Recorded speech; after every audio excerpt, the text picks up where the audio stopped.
Hello, let's say you wanna go for a hike. What will you do? You will just pack your bag, go to the mountain, then think about what clothes you should choose for that hike, what weather it is there. No, right? For a hike, you will be planning the stuff beforehand. So all these things are like pre-planning before starting a journey. So same thing is with learning Maya. Exactly the journey to learn Maya.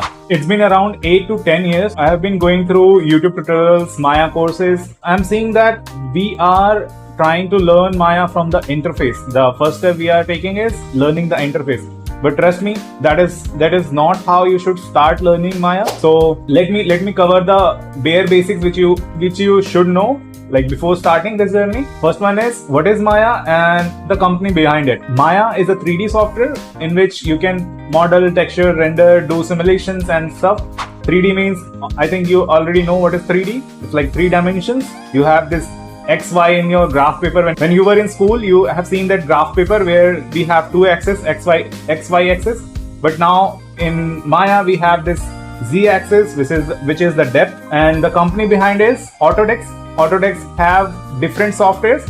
Maya is one of them. And now the next question comes, what are the things you can do in Maya? Now this whole question will tell you about how you can learn Maya according to the stuff you can do in Maya. So the first thing you can do in Maya is model something, model a 3D model.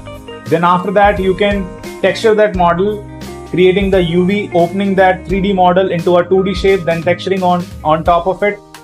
Then after that comes the rigging part where you just put the bones inside that mesh so that the animator can animate it. That is the job of a rigger.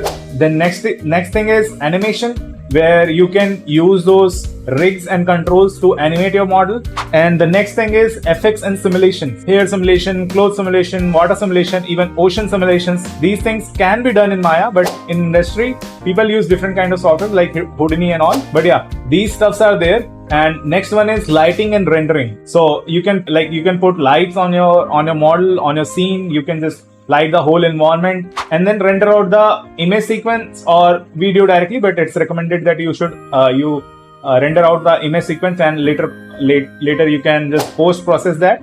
Right now, I was telling you where the Maya is used in production pipeline, like modeling, texturing, rigging, animation, lighting, shading, simulations. Now listen to me carefully. Maya is a very big software in which you can do many stuff, okay? But it's not like you will be learning the whole Maya, and you don't have to do that actually. Just learn that part where you need to do something and that software is going to help you in that stuff. Learn that section only. My philosophy is to learn what you want to do in that software, not the whole software. Like in Maya, there are this few categories which go along with each other, like modeling and texturing. If you want to learn modeling and texturing in Maya, that's a separate section. If you want to learn lighting and shading in Maya, that's a separate category.